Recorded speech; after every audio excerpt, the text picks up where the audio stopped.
नांदेड जिल्ह्याच्या हदगाव तालुक्यातील 10 ते 12 गावातील नागरिकांना भगरीतून विषबाधा झाली। अंदाजे 60 ते 70 नागरिकांना विषबाधा झाली आहे। त्यांच्यावर उपजिल्हा रुग्णालय हदगाव येथे उपचार सुरू आहेत। प्रभारी वैद्यकीय अधीक्षक डॉक्टर स्वामी यांनी सर्वांची प्रकृती चांगली असून त्यांच्यावर पुढील उपचार चालू असल्याची माहिती दिली आहे। सध्या एकादशी व महाशिवरात्रीच्या निमित्ताने नागरिक हे मोठ्या संख्येने उपवास धरत असतात। त्यामध्ये भगर हा पदार्थ उपवासाला खातात।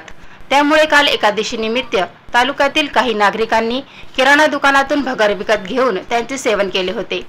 या भगरच्या सेवनानंतर काही नागरिकांना विषबाधा होऊन त्यांना मळमळ उलट्या व्हायला लागल्याने त्या नागरिकांनी त्वरित उपजिल्हा रुग्णालय हदगाव तसेच काहींना हदगाव येथील काही खासगी रुग्णालयात धाव घेतली आहे।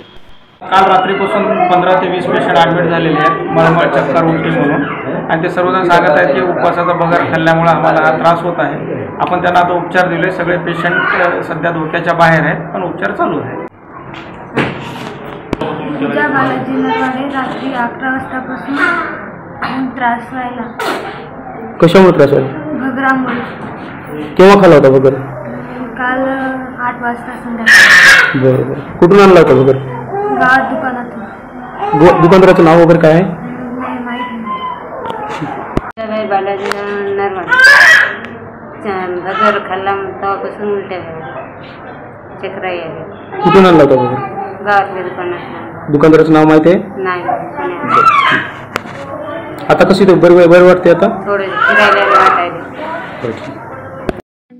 ठळक घडामोडींसाठी देशोन्नती न्यूज चॅनलला सबस्क्राईब करा आणि बेल आयकॉन प्रेस करा। मुंबई, पुणे, नागपूर, मराठवाडा असो का विदर्भ, राजकीय, सामाजिक, शैक्षणिक क्षेत्र असो का क्रीडा, सर्वच घडामोडीचे विश्लेषण पाहायला विसरू नका। फक्त देशोन्नती न्यूजवर।